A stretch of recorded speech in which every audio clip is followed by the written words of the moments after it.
শিশুৰ মগজুৰ বিকাশ কেনেদৰে হয় এই কথাটো জনাটো পিতৃ-মাতৃৰ কাৰণে বৰ দৰকাৰী। কিয় জানেনে বাৰু? যদি আমি তেওঁলোকৰ মগজুৰ বিকাশ কেনেদৰে হয় এই কথাটো জানি লওঁ তেন্তে সন্তান প্ৰতিপালনত আমাৰ বহুত সুবিধা হয়।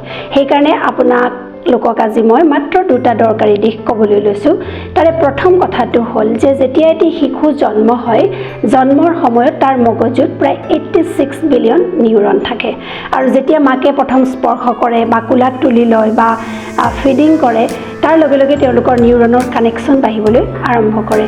আৰু আপোনালোকে জানেনে যে প্ৰতি ছেকেণ্ডত তেওঁলোকৰ মগজুত প্ৰায় 1 বিলিয়ন নিউৰনৰ বিকাশ হয়। আৰু সেইকাৰণে এটি শিশু জন্মৰ পৰা 2 বছৰ বয়সলৈকে তেওঁলোকৰ মগজুত নিউৰনৰ যি বিকাশ হয় তাৰ সংখ্যা প্ৰায় এজন এডাল্টৰ সমান হয়গৈ।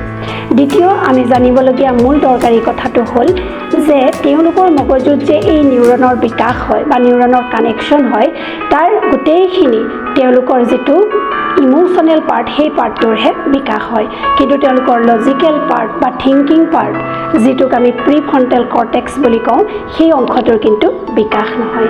আৰু তাৰ কাৰণে আমি জানিব লগা আৰু এটা দৰকাৰী কথা হ'ল যে এই সময়ত ল'ৰা ছোৱালীবিলাকে যিবিলাক আমনি কৰে, যিবিলাক জিদ কৰে, তেওঁলোকৰ ইমোশ্যনেৰে মগজুটো ভৰি থাকে কাৰণেই কৰে। কিন্তু আমি যদি বুজাওঁ আমি দেখা পাওঁ যে তেওঁলোকে বহুত বুজালেও নুবুজে।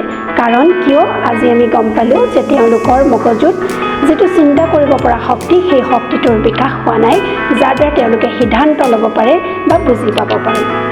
গতিকে এতিয়া পিতৃ-মাতৃ বা অভিভাৱক হিচাপে আমাৰ কৰণীয় কি বাৰু? আমাৰ কৰণীয় হ'ল যে তেওঁলোকক অতি আদৰেৰে, অতি যত্নেৰে, মৰমেৰে ডাঙৰ কৰিব লাগে আৰু তেওঁলোকে নুবুজা কথাবিলাক তেওঁলোকক বুজাই দিবলৈ যত্ন কৰিব লাগে। আৰু এই সময়ছোৱাত তেওঁলোকক খং, ৰাগ বা মাৰপিট আদি কৰিব নালাগে।